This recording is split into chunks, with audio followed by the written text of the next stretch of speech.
The train did not stop so much as surrender. It sighed into Slate Creek under a roof of coal smoke, and every person on the platform turned toward the man waiting beside the freight scale. Elias Rook stood 6 feet 10, broad as a cabin door, wearing a dark wool coat that made him look less like a groom and more like something the mountains had sent down to collect a debt. Men lowered their eyes when they passed him. Women stopped talking mid-sentence. Children stared until their mothers pulled them close. Everyone in Slate Creek knew why Elias was there. The mountain giant had ordered a bride. Most of the town expected a frightened woman, someone pale from the train, someone grateful for shelter, someone desperate enough to accept a husband who lived 40 miles above the valley and spoke less than his horses. Then the last passenger stepped down. She carried one cracked leather valise, a hat with a broken feather, and a stare sharp enough to cut frozen rope. Nora Vance looked up at Elias Rook as if his size were simply another fact of weather. "You Elias?" His answer came low. "Yes, ma'am." "Good." She glanced once at the gossiping platform, then at the team hitched near the stock pens. "I'm Nora, your wife, if the preacher still has breath in him. Your letters said the ranch sits up Devil's Stair." "It does." "Then hitch tight. The longer we sit here, the more stories they invent. I'd rather meet the ridge." Elias blinked. The station agent dropped a crate. Somebody behind the baggage room laughed, then swallowed the sound when Elias turned his head. He had written to Nora for 5 months. Her letters had been clean, direct, sometimes funny in a way that made him read them twice. But paper had softened her edges. Her had not shown the way she planted her boots, as if every inch of ground had to earn the right to hold her. "It'll be black before we clear the ridge," Elias said. "Trail is no place for a stranger after dark." "Am I driving?" "No." "Then I'll trust the man who knows the trail." She lifted the valise into the wagon herself. "Unless your concern is that I might faint from scenery." Elias did not smile often, but something moved behind his beard. He took the valise from her before she could argue, set it under the seat, and climbed up. The town watched them leave with the kind of silence that has teeth. Devil's Stair earned its name by the first mile. The wagon climbed through black pines and broken switchbacks, wheels skidding along edges where a bad turn meant a long fall into timber and stone. Elias kept the reins steady. Nora sat beside him without clinging to the seat. Her eyes followed the lantern glow over the trail. "Left ruts washed out ahead," she said. Elias pulled right before the wheel dropped. A quarter mile later, she pointed with 2 fingers. "Low branch." He ducked. After the 4th warning, he looked at her. "You know mountain roads?" "Not these, but I know bad roads." She wrapped her shawl tighter. "My father cut cedar in the Ozarks. A road there was mostly a rumor with hoof prints. If you didn't learn to read ground, ground taught you. Your letters never said Ozarks. Your letters never said everyone in town treats you like a loaded rifle." That silenced him. Elias had not lied. He had written of the ranch, the high meadows, the work, the need for a woman who wanted partnership instead of parlor talk. He had not written of the way people made room for his body and none for his soul. He had not written of how loneliness becomes normal if it stays long enough. "Why did you answer?" he asked. Nora watched the dark trees pass. "Your advertisement was the first honest thing I'd read in 3 years." Elias waited. "Most men asking for wives talk about sweetness, obedience, Christian quiet. They want a woman who can cook, smile, and disappear into their comfort." Her mouth hardened. "You wrote that winter could kill the careless. You wrote that work would be equal or the marriage would fail. You wrote that pretty manners did not matter if courage was missing. She turned to him. I am short on pretty manners. I have courage enough. The wagon crested the last rise near midnight. Elias's ranch lay in a bowl below the ridge, a timber cabin, a barn built against the wind, a smokehouse, and 50 acres of hard-won order carved from a wilderness that did not enjoy being cut. Moonlight silvered the roofs. Beyond them, the Absaroka peaks stood like witnesses. Nora climbed down before he could help her. She walked the yard with the lantern, studying the roofline, the ditches, the stack of split wood, the barn hinges wrapped in rawhide against frost. Good drainage, she said. Cabin leans a hair south, but the bones are strong. All mine. Then your hands know what they're doing. It should not have mattered, that one sentence, but Elias felt it settle inside him like heat. Inside, the cabin was clean and spare. A table, 2 chairs, a stone hearth, hooks for tools, a narrow bedroom divided by a curtain. No softness except one folded quilt at the foot of the bed. Nora set her valise down and faced him. We ought to speak plain before sleep makes liars of us. Elias nodded. I came here to build, not to decorate. I can mend harness, work stock, read weather, split kindling, and argue when a thing is foolish. I do not obey well. I will not be displayed like proof that you are normal. I will not shrink to make nervous people comfortable. I didn't ask for small. No, she said. That's why I came. The fire popped between them. Then she asked the question no letter could have answered. That's why I came. The fire popped between them. Then she asked the question no letter could have answered. Did you want a wife, Elias? Or did you want silence to have a woman's shape? He looked at the floorboards he had planed himself. The truth felt rough. I wanted someone who would choose the mountain with me, he said, not someone trapped by it. I wanted a partner, not a servant. And I wanted to stop eating supper across from an empty chair. Nora studied him for a long breath. Then she held out her hand. Partners, then. His hand swallowed hers. She did not flinch. That was how their marriage began. Not with romance, not with music, at the edge of winter, between 2 people the world had failed to make convenient. By morning, Nora had already found the coffee, repaired a loose stove latch, and moved a water bucket to where it would not freeze against the door. Elias came down from the loft and found her at the hearth, braid hanging down her back, sleeves rolled above wrists mapped with old work. Your coffee is strong enough to float a horseshoe, she said. It's supposed to be. Good. We agree on one thing. He took the cup she offered. Only one? For now. That first week, Elias showed her the land. The upper pasture where the wind hit hardest.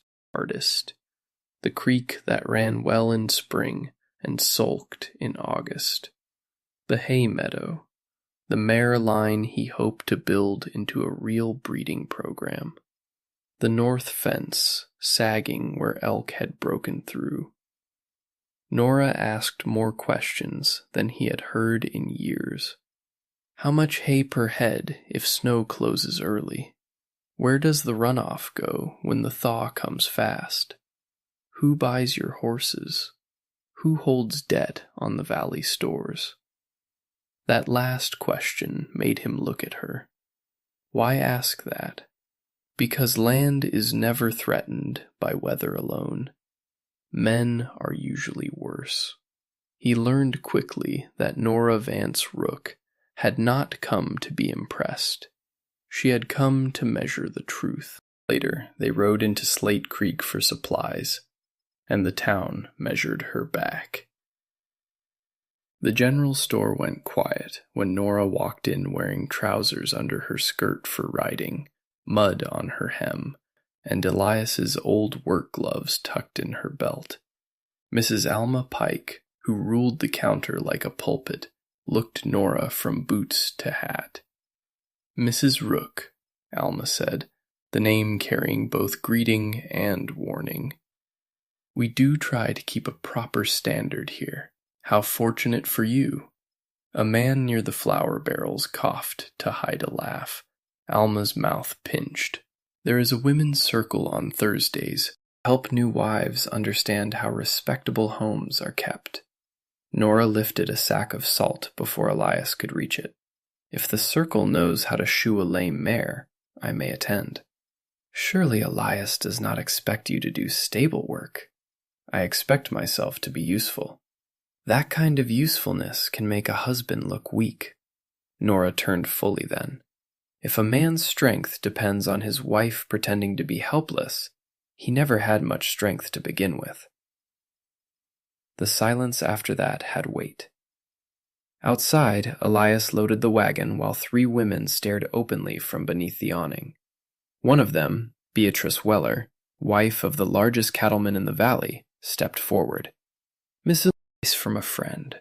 A woman who makes herself too visible becomes difficult to protect." Nora smiled without warmth. "Then I'll be difficult." Elias expected anger on the ride home, or regret.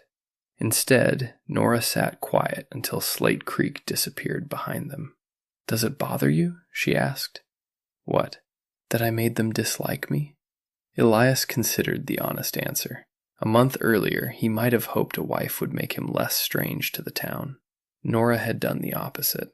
She had turned his strangeness into a banner. "No," he said. "They disliked what they invented before you arrived." She looked at him as if checking for a crack in the words. Then she nodded. "Good. Because I have spent enough life paying rent to other people's opinions." Only later, by the fire, did she tell him about the man she had once married in Missouri. A man with clean cuffs, soft hands, and a talent for making cages sound like concern. "He never struck me," she said, staring into the flames. "That would have been simpler. He just corrected. My laugh, my step, my questions, my clothes. Every day some piece of me was too much. I kept folding myself smaller until there was almost nothing left." "What happened?"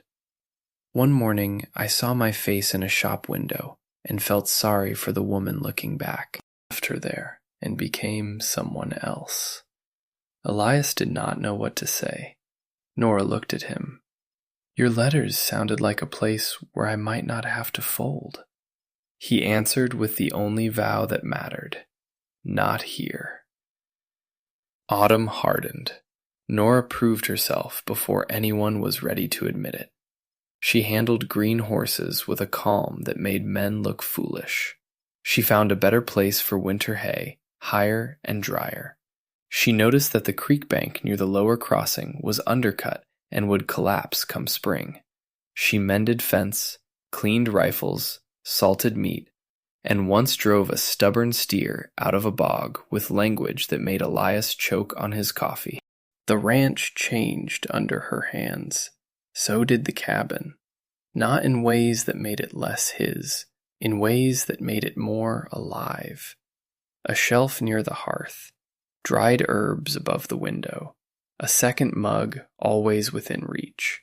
A blue cloth hung over the bedroom curtain, bright as defiance in the brown room. At night they talked. The conversations came slowly at first. Elias had spent too many years speaking only to animals and weather, but Nora was patient in the way a storm is patient. She waited, then pressed where the silence was weak. "Do you like being feared?" she asked one evening. "No." "Then why let them?" He gave a rough laugh. "How do I stop being 6'10"? "You do not. Stop letting fear be the only story they get." He watched her across the fire. And what story do you get? Nora leaned back, face half lit by flame. A man who built a house with no witness and still made the corners true. A man who speaks little because he refuses to waste words. A man who thinks tenderness will look foolish in hands that large. Elias looked away. She had seen too much. Before winter fully settled, Jasper Galt rode up Devil's Stair. Galt owned the biggest spread below the pass.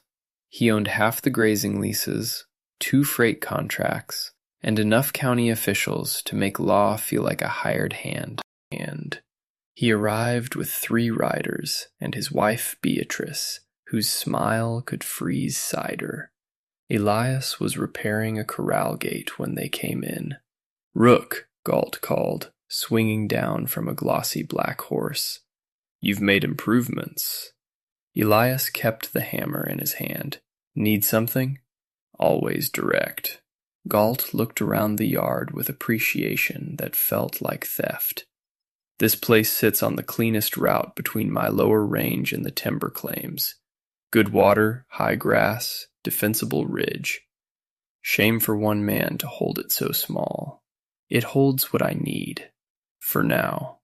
Galt's eyes moved to Nora, who had stepped from the barn carrying a bridle. "Mrs. Rook, I hear you've been settling in with unusual enthusiasm. I hear you've been buying neighbors who can't afford to say no." Beatrice inhaled sharply. Galt only smiled. "A spirited woman. Frontier air does that before winter corrects it." Elias took 1 step forward. Nora did not move behind him. She moved beside him. Galt noticed. "My offer remains open," he said to Elias. "Sell before the hard months teach you arithmetic. A wife changes a man's obligations. My wife is not a weakness." "No," Galt said. "She is leverage you have not learned to fear yet." The words stayed long after his riders disappeared down the trail. Winter came early that year. In December, the creek ran thin beneath ice, and the spring box produced a nervous trickle where it should have filled 2 buckets before breakfast. A dry summer had stolen the mountain's reserves. Snow fell, but snow was locked water. It could not feed horses at scale. It could not run through troughs fast enough to save a herd. Elias began counting everything: hay, grain, firewood, powder, coffee, nails, water. Nora counted with him because partnership meant sharing the numbers nobody wanted to see. Slate Creek watched their struggle with the cruel patience of people waiting to be proven right. Credit tightened. Prices rose. Galt's riders appeared at the edges of properties, offering purchase contracts before desperation had a chance to speak. In January, Nora started waking before dawn and going outside alone. At first, Elias thought she wanted privacy. Then he saw her return one morning gray-faced, one hand braced against the doorframe. "Nora, I'm fine. You're lying." She laughed once, weak and angry. "I had hoped to do that better." The truth came out by the stove, with wind battering the shutters. She was pregnant. Elias sat down as if his bones had been cut. A child, here, in this winter, with water failing, Galt circling, endurance foolish the moment it became inconvenient. Nora wrapped both arms around herself. "Say something." He stood, crossed the room, and put his hands on her shoulders with a care that made her eyes shine. "It means we do not fail." "That simple?" "No." His voice shook. "That necessary." For the first time since he had known her, Nora looked afraid, without trying to turn fear into argument. "I don't know how to be a mother." "I don't know how to be a father." "Then the child is doomed to very honest parents." He pulled her against him, and she let herself be held. Outside, the mountain wind found every crack in the cabin wall. Inside, the chair at Elias's table had become impossible to imagine. February was worse. The spring box failed completely. Elias melted snow until steam coated the rafters, and his back cramped from hauling. They sold 2 horses they could not water, then 4 more they could not feed. The herd he had built over 7 years shrank by brutal arithmetic. Galt sent an offer with a rider wrapped in wolf fur. The number was fair enough to tempt a tired man. Elias threw it into the fire. That night, Nora found him in the barn, staring at the stalls where horses had been. "You're thinking of selling," she said. "I'm thinking of you carrying a child through a winter that wants blood." "That is not the same thing."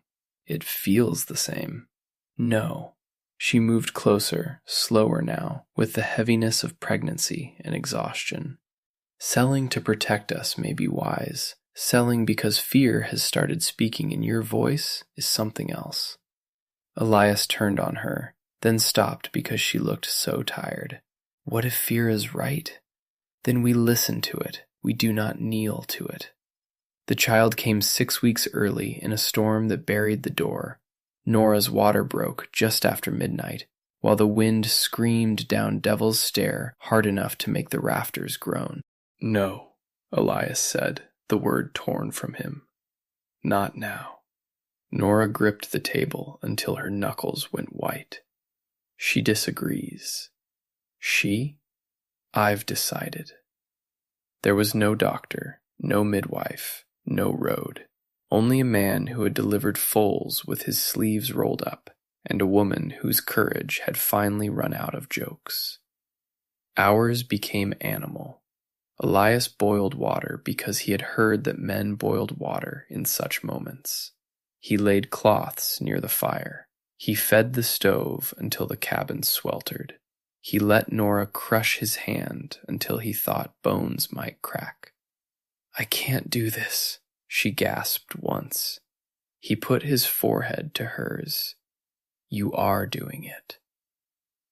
Near dawn, the baby came into his hands slick, tiny, silent, too silent. Elias froze. Nora's voice broke. "Why isn't she crying?" He rubbed the child's back, cleared her mouth, breathed gently against her small face. Nothing. Her skin held the blue-gray color of winter light. "No," he whispered. "No, you don't get to come this far and leave." Nora reached for the baby with shaking arms. "Give her to me." "Nora, give her to me." He placed the child against her bare chest. Nora covered the baby with both hands, as if holding a coal she could not let die.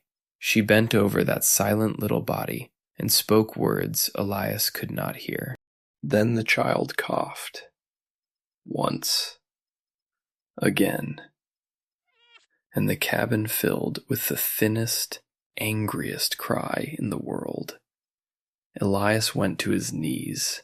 Nora laughed and sobbed at the same time, holding their daughter against her heart. "Wren," she whispered. "Her name is Wren. Small thing, loud enough to live." For 3 days the storm kept them buried. Nora bled more than Elias knew a person could bleed and remain alive. Then fever came. She drifted in and out, speaking to people long dead, asking for roads that did not exist. Wren slept in a drawer padded with wool, so small Elias could hold her whole back in one palm. He did not sleep. He fed the fire, did Wren's breaths. He pressed cool cloths to Nora's face and told her lies with the confidence of prayers. "You're coming back. You hear me? You come back. You said we stand, so stand."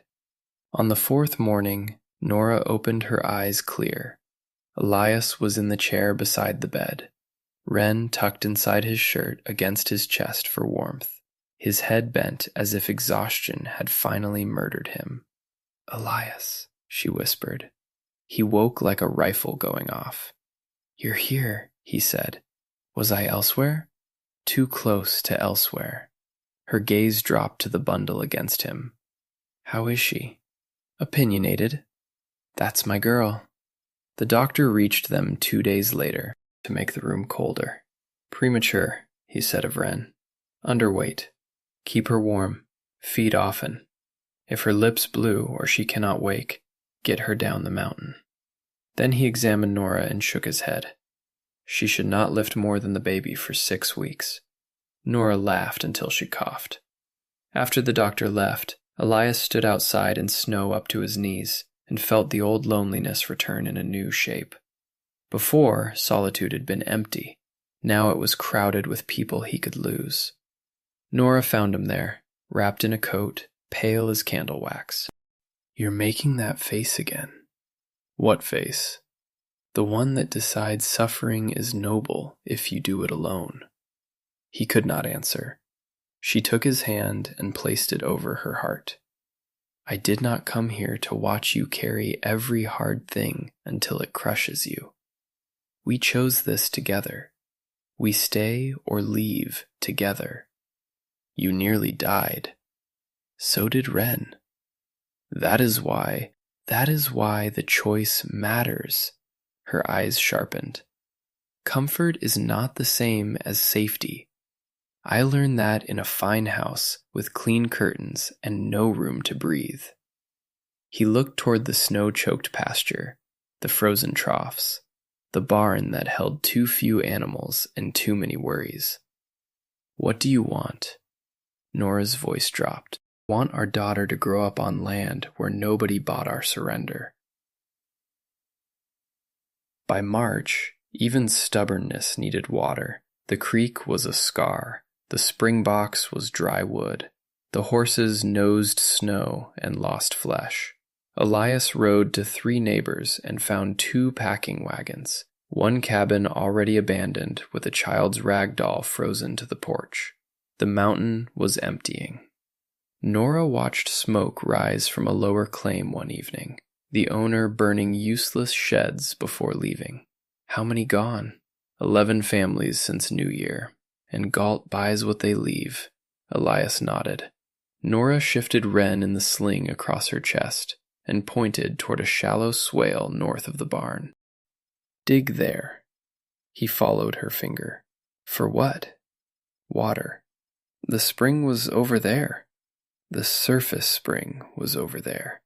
But look at the grass line under the snow. Look how the ground sinks. Water remembers paths even when men forget them. A well by hand could take a month. Then we should start before the month spends itself. He stared at her. You are recovering from childbirth. I can haul buckets slower than before. That is not the same as useless. He wanted to forbid it. Instead, he remembered the first night, her hand in his, partners. So he said, at first light. The well became their argument with despair. Elias dug, Nora rigged the pulley, sorted stone, kept Wren warm against her body, and corrected the rope angle when it started biting into the post. Day after day, the hole deepened. 12 feet, 16, 19. Neighbors came to watch at first with pity, then with curiosity, then with the quiet hunger of people who need a miracle, but do not want to be seen hoping for one. Galt came on the 23rd day. He looked down into the hole where Elias stood waist-deep in earth, shirt soaked, hands bloody. Rook, there is determination, and then there is theater. Elias swung the pick. You are killing yourself for damp dirt. Nora stood at the edge with Wren sleeping against her chest. If you've ridden this far to give advice, you're wasting a horse. Galt smiled. I rode to make a final offer before pity becomes charity. No, you haven't heard the number. No. His smile vanished. A man with a newborn should know when pride turns cruel. Nora's hand tightened on the rope. A man who uses babies as bargaining chips should not speak of cruelty. Galt left angry. That evening, Elias kept digging until Nora ordered him out. His palms were torn open, his shoulders trembled. The hole had given them nothing but rock and darkness. "I might be wrong," Nora said softly. Elias sat beside her on the cabin floor, too tired to reach the chair. "So might I." "About what?" "Thinking the mountain wanted me alone." She leaned her head against his arm. They dug again. On the 29th day, the pick struck a seam that did not sound like stone. Elias drove it deeper. Dark earth crumbled under the blade. A wet smell rose, cold and mineral. Water seeped around his boots. At first, he did not trust it. Then the seep became a flow. Then the bottom of the hole filled fast enough to cover his soles. "Nora!" She appeared above him, sun behind her hair, Wren's tiny fist visible in the sling. Elias bent, cupped both hands, drank, and laughed with mud on his teeth. "Clean." Nora's face broke open, not into prettiness, into victory. They had not saved everything. They had lost most of the horses. Their stores were thin. Nora was still weak. Wren was still fragile. But water rose where the valley had declared the mountain finished. By morning, the story had reached Slate Creek. By night, people came with barrels. Elias sold enough water to keep his family supplied and help those with no other source. Not free, because free things are treated carelessly by frightened people, but fair enough that families could survive without giving their deeds to Galt. That was when Jasper Galt stopped pretending this was business. It did not smell of cattle or hay. Their coats hung loose over gun belts. Their eyes moved like hired dogs. Elias met them between the cabin and the well. "You're on my land." Galt looked at the well. "That is the point. It's not for sale. Everything is for sale when the price is honest." Nora stepped from the cabin with Wren wrapped to her chest and a shotgun broken open over one arm. She loaded it slowly enough that every man could hear the shells slide home. "My husband answered already." One of the hired men laughed and took half a step. Elias did not raise his voice. "Take the other half and lose the foot." The man stopped. Galt's eyes narrowed. "You cannot hold this ridge alone." Nora closed the shotgun. "Then don't make us prove otherwise." He left, but his patience stayed behind like smoke. After that came the little violences. A fence cut in the rain, salt poured into a feed bin, a dead mule found near the lower trail with no mark on it, but a bitter smell around its mouth, offers left under stones, warnings spoken through other men. Then the barn burned. Elias woke to the horses screaming. He ran barefoot through snowmelt and smoke, tore the barred door loose with his hands, animals out one by one, while sparks buried themselves in his coat. Nora carried Wren to the well and pumped water until her stitches reopened and blood darkened her skirt. They saved the cabin. They lost the barn, 3 saddles, winter tack, and the last of the good hay. At dawn, Nora stood blackened with soot, Wren crying against her, and stared at the ruins. "This is not a land dispute anymore," she said. "No. This is a man proving he can set fire to anything we love." Elias found the note near the road. One final offer, lower than the rest. Below the number, one sentence. "Take mercy while it is offered." Nora read it and laughed so quietly, Elias wished she had shouted. "Mercy," she said. "He thinks mercy is leaving us alive after taking everything." That day, Alma Pike came up the trail alone. The same woman who had told Nora about respectability stood at their door, with her bonnet crooked and fear in her mouth. "I was wrong about you," Alma said before Nora could speak, "and I have no time to say it properly." Elias stepped back to let her in. Alma's hands shook around a cup of coffee. "My brother keeps books for Galt. There are men coming, not fence cutters, not cowards with matches, men paid to end the matter." "When?" Elias asked. "Before the week is out." "Why tell us?" Alma looked at Nora. "Because I mistook unfeminine for unrighteous. I will answer to God for many small cruelties. I will not answer for silence before murder." The attack came 4 nights later. Torches appeared below the ridge, 8 of them moving in a spread pattern through the trees. Elias saw them from the porch and knew they were not trying to hide. They wanted him to see. They wanted fear awake before they arrived. Nora came out with the rifle. Wren was tied against her back, bundled and sleeping. "No," Elias said. "Yes. We planned the root cellar. We planned many things before the barn burned. Nora, if they kill you, they come for us next. If they kill me, you run with Wren.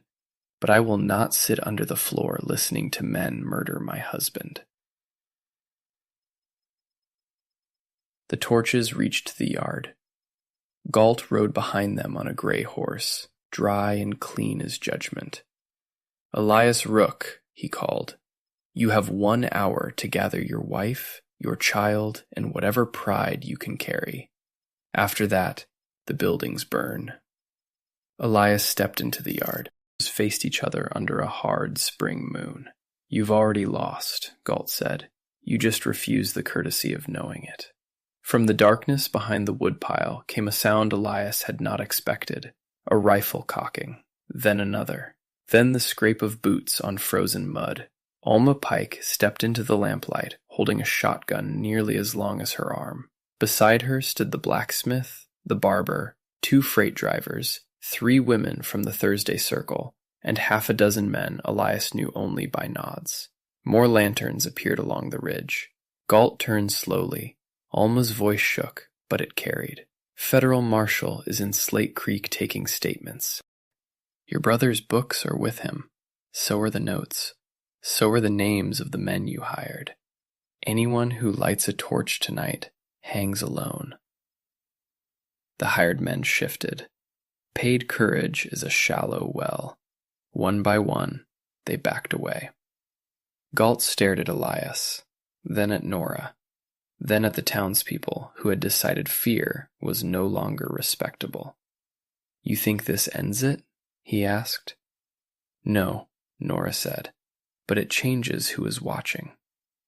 Galt rode down the mountain with no fire behind him. The law did not save them cleanly. Law rarely does when money has had time to dress itself. The marshal filed charges. Witnesses spoke. Galt paid fines, denied orders, blamed overzealous hands, and kept enough lawyers between himself and prison to remain free. But his hold cracked. Families he had pressured came forward. Some reclaimed land, others took settlements. The valley began to understand that Galt could be resisted, and that knowledge spread faster than any warrant. By summer, Elias and Nora rebuilt the barn. They built it lower, stronger, stone-footed, with 2 exits and a cistern buried near the south wall. Wren grew round-cheeked and furious, crawling toward danger as if danger had insulted her personally. Women from town came to Nora now for reasons that would have scandalized them a year before. A husband who drank away flour money, a daughter who wanted to ride astride, a mother-in-law who believed fear was a family tradition. Nora never became soft for them. She became useful. Elias became something stranger than feared, trusted. Men asked him to settle disputes because he spoke only after both sides ran out of noise. He helped dig 2 more wells. He raised roofs, hauled beams, found lost stock, carried sick children through snow when roads failed. The mountain giant had not become smaller. The town had simply learned to look higher. Galt tried once more through paper. He filed a water claim, saying the underground vein belonged to his lower range. The case dragged into autumn. Maps, engineers, receipts, old deeds, all the weapons of men who prefer ink when fire becomes inconvenient. The night before the hearing, Galt came to the cabin alone. Elias let him sit because Nora wanted to hear what kind of snake came without rattling. "I'll withdraw the claim," Galt said. "Grant me controlled access to the well and stop encouraging claims against me. In return, I pay a yearly lease large enough to secure your daughter's future." Nora leaned back. "You mean buy quiet. I mean settle." Elias looked at the man who had nearly burned his life down, and saw, for the first time, not a giant enemy, but a smaller thing, a businessman who had mispriced stubborn people. "You want settlement?" Elias said. "Return what you took under threat. Pay for barns burned, stock lost, families ruined. Put it in writing." Galt laughed. No one else did. 3 days later he settled. Not perfectly, not generously, not from repentance, from arithmetic. It had become more expensive to crush Elias Rook than to live beside him. That winter, when snow came again, it found the Rook cabin stocked, the barn full, the well covered against ice, and lanterns glowing on neighboring claims that had almost gone dark forever. Nora stood at the window with Wren on her hip. "You think she'll remember any of this?" Elias watched their daughter slap both hands against the glass, delighted by snow.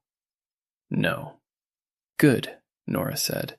"Then we bought her a better kind of memory." Years passed, as years do in hard country, not gently, but honestly. Wren became a child who climbed before she walked well, asked questions that made adults cough, and once bit a boy who told her girls could not rope calves.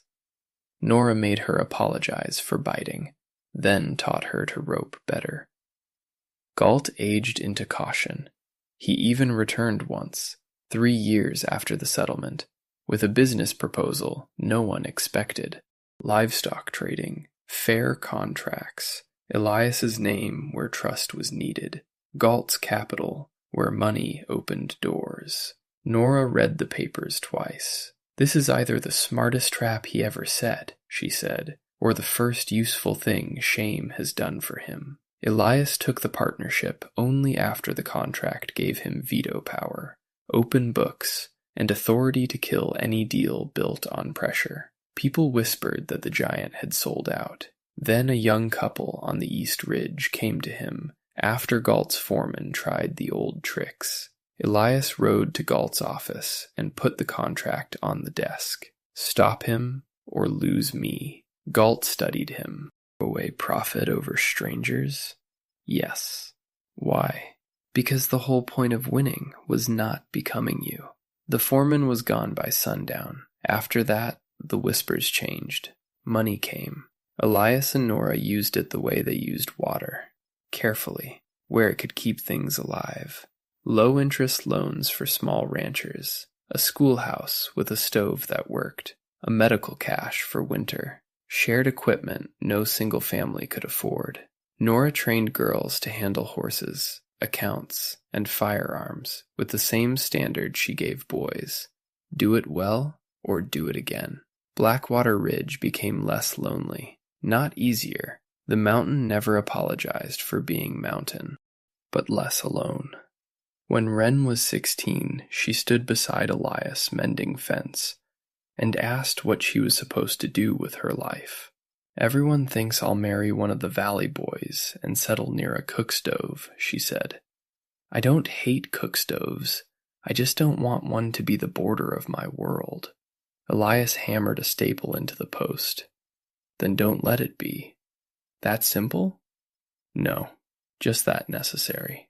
She looked at him with Nora's eyes and his silence. What did you and Mama fight for, really? The land? At first. And after? He looked across the ridge, at the well, the barn, the cabins below with smoke rising straight into evening air. Room, he said. Really? The land? At first. And after? He looked across the ridge, at the well, the barn, the cabins below with smoke rising straight into evening air. Room, he said. Room to become what we were without asking permission. Then room for others to do the same.